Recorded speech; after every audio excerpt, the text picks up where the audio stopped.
지금 이 영상 보고 계신 분들, 솔직히 마음 한쪽이 불편하지 않으세요? 뉴스를 켜면 비트코인이 또 오른다 또 무너진다 말이 갈리고 주변에서는 이미 끝났다는 이야기도 계속 들립니다. 그런데 이상합니다. 끝났다는 말이 나올 때마다 비트코인은 사라지지 않았고 오히려 시간이 지나면 다시 사람들 입에 오르내렸습니다. 이유는 간단합니다. 대부분의 사람은 가격만 보고 구조는 보지 않기 때문입니다. 오늘 1회차에서는 숫자 이야기 거의 하지 않겠습니다. 대신 비트코인이 왜 이렇게 오래 살아남았는지 그 뼈대부터 아주 쉽게 이야기해 보겠습니다. 먼저 여러분 심리부터 짚어볼게요. 비트코인 이야기를 들으면 이런 생각부터 듭니다. 지금 사면 늦은 거 아니냐, 지금 사면 물리는 거 아니냐. 이 불안은 정보가 부족해서 생깁니다. 특히 구조를 모를 때 더 커집니다. 그래서 가장 기본부터 갑니다. 비트코인은 디지털 자산입니다. 디지털 자산, 즉 인터넷 안에서만 존재하는 자산입니다. 그런데 단순한 인터넷 포인트와는 완전히 다릅니다. 가장 큰 차이는 중앙 관리자가 없다는 점입니다. 우리가 쓰는 돈은 은행과 정부가 관리합니다. 하지만 비트코인은 위에서 통제하는 주체가 없습니다. 대신 시스템 자체가 돌아갑니다. 이 시스템의 핵심이 바로 블록체인입니다. 블록체인, 즉 거래 기록을 하나의 서버가 아니라 수많은 컴퓨터에 동시에 저장하는 구조입니다. 이 구조 덕분에 한 사람이 마음대로 기록을 바꾸는 것이 거의 불가능합니다. 이렇게 묻는 분도 계십니다. 그러면 누가 관리하느냐? 답은 아무도 관리하지 않는다입니다. 대신 참여자들이 서로 감시합니다. 이 방식을 합의 구조라고 합니다. 합의 구조, 즉 다수가 맞다고 인정한 기록만 진짜로 인정되는 방식입니다. 여기서 중요한 개념이 하나 더 나옵니다. 비트코인은 발행량이 정해져 있습니다. 최대 발행량은 2100만 개입니다. 2100만 개 이상은 절대로 만들어지지 않습니다. 이건 누군가의 약속이 아니라 코드로 고정돼 있습니다. 이 부분에서 기존 화폐와 완전히 갈립니다. 기존 화폐는 필요하면 더 찍어낼 수 있습니다. 경제를 살리기 위해서라는 이유로 돈을 늘리기도 합니다. 이걸 통화 확대라고 합니다. 통화 확대, 즉 시장에 돈의 양이 많아지는 현상입니다. 돈의 양이 많아지면 어떤 일이 생길까요? 자연스럽게 돈의 가치가 떨어질 가능성이 커집니다. 반대로 비트코인은 양이 늘어나지 않습니다. 수요가 늘어나면 가격이 반응할 수밖에 없는 구조입니다. 이 단순한 구조 때문에 비트코인은 계속 관심을 받아왔습니다. 제가 실제로 들은 이야기 하나만 해볼게요. 한 분이 이렇게 말하더군요. 예전에는 비트코인 가격이 조금만 흔들려도 하루 종일 신경이 쓰였다고 합니다. 그런데 구조를 이해하고 나니까 가격이 떨어져도 예전만큼 무섭지 않았다고 합니다. 숫자가 아니라 원리를 보게 되니까 마음이 달라졌다는 말이 인상 깊었습니다. 이제 이런 질문이 자연스럽게 나옵니다. 그럼 왜 이렇게 가격이 요동치느냐? 비트코인 가격은 단기적으로는 사람 감정에 크게 흔들립니다. 공포가 커지면 급락하고 기대가 커지면 급등합니다. 하지만 장기적으로 보면 반복되는 흐름이 있습니다. 그 흐름의 핵심이 공급과 수요입니다. 공급 쪽에서 아주 중요한 사건이 하나 있습니다. 바로 반감기입니다. 반감기, 즉 비트코인이 새로 만들어지는 속도가 절반으로 줄어드는 시점입니다.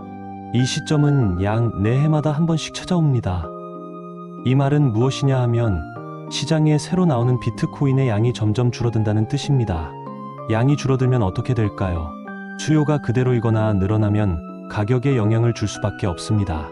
과거에도 반감기 이후 일정 시간이 지나면서 시장 분위기가 달라졌던 이유가 여기에 있습니다. 하지만 여기서 반드시 짚고 넘어가야 할 오해가 있습니다.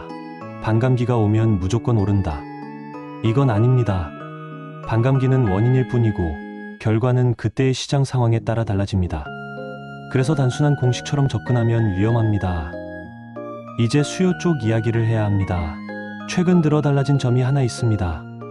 예전에는 개인 투자자가 중심이었지만 요즘은 기관 투자자가 점점 늘어나고 있습니다. 기관 투자자, 즉 연금이나 대형 자산 운용사처럼 아주 큰 자금을 운용하는 주체입니다. 이들은 단기 매매보다는 장기 보유를 선호하는 경향이 있습니다. 이런 자금이 들어오기 시작하면 시장 성격이 조금씩 바뀝니다. 가격 변동은 여전히 있지만 바닥을 지지하는 힘이 생깁니다. 여기까지가 1회차에서 꼭 이해하셔야 할 핵심입니다. 비트코인은 단순한 가격 게임이 아니라 구조로 움직이는 자산이라는 점입니다. 다음 회차에서는 최근 실제 뉴스와 데이터를 바탕으로 지금 시장이 어떤 단계에 와 있는지, 그리고 많은 사람들이 어디에서 착각하고 있는지를 더 구체적으로 이야기해 보겠습니다.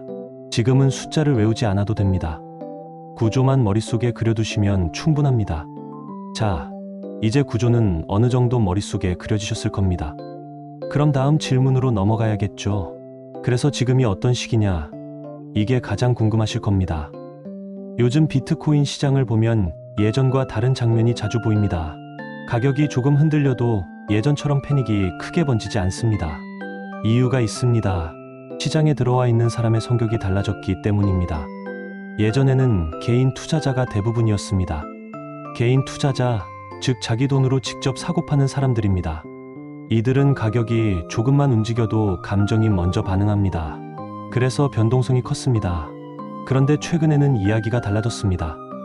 기관 자금이 점점 늘어나고 있습니다. 기관 자금, 즉 연금이나 자산운용사처럼 장기 운용을 전제로 움직이는 돈입니다.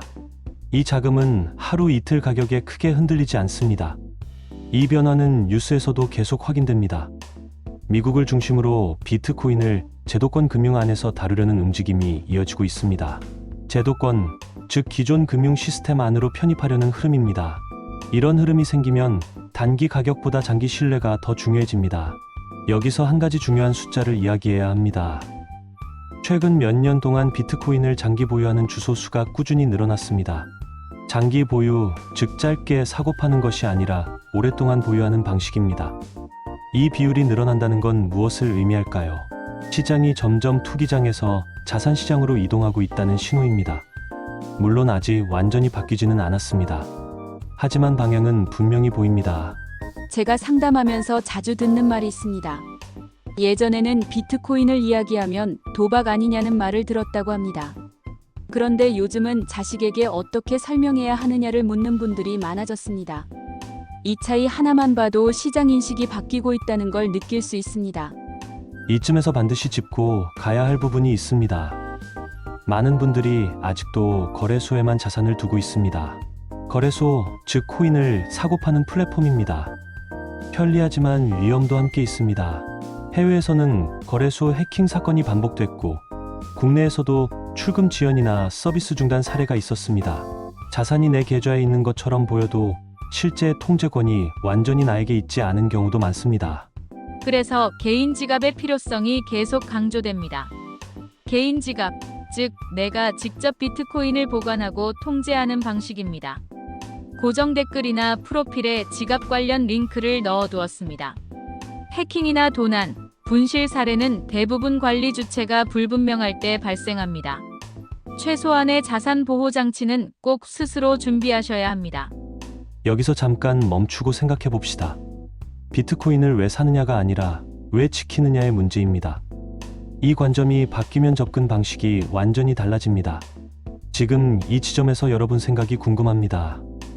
여러분은 비트코인을 단기 수익으로 보시는지 아니면 장기 자산으로 보시는지 댓글로 한번 남겨주세요. 이 질문 하나만으로도 스스로 기준을 점검할 수 있습니다. 이제 다음 이야기를 해야 합니다. 앞으로 시장에서 가장 많이 흔들릴 구간이 어디냐는 질문입니다. 앞으로의 시장은 예전처럼 단순하지 않습니다. 뉴스 하나에 급등 급락하는 장면은 줄어들 수 있지만 대신 방향성에 대한 논쟁은 더 치열해질 가능성이 큽니다. 금리, 물가, 통화 정책 같은 요소들이 함께 작용합니다. 금리, 즉 돈을 빌릴 때 드는 비용입니다. 금리가 높아지면 위험 자산에서 돈이 빠져나갈 수 있고 낮아지면 다시 유입될 수 있습니다. 이 복잡한 환경에서 개인 투자자가 해야 할 가장 중요한 일은 방향을 예측하는 게 아닙니다. 구조를 이해하고 흔들리지 않는 기준을 만드는 것입니다. 다음 회차에서는 실제 통계 흐름과 함께 사람들이 가장 많이 착각하는 포인트를 짚어보겠습니다. 특히 왜 많은 사람이 꼭 고점과 저점에서만 움직이는지 그 심리 구조를 아주 쉽게 풀어드리겠습니다. 자, 이제 여기까지 오셨다면 한 가지 질문이 남습니다. 그런데 왜 대부분의 사람은 항상 같은 지점에서 실패하느냐는 겁니다. 이건 실력의 문제가 아닙니다. 정보의 양도 아닙니다.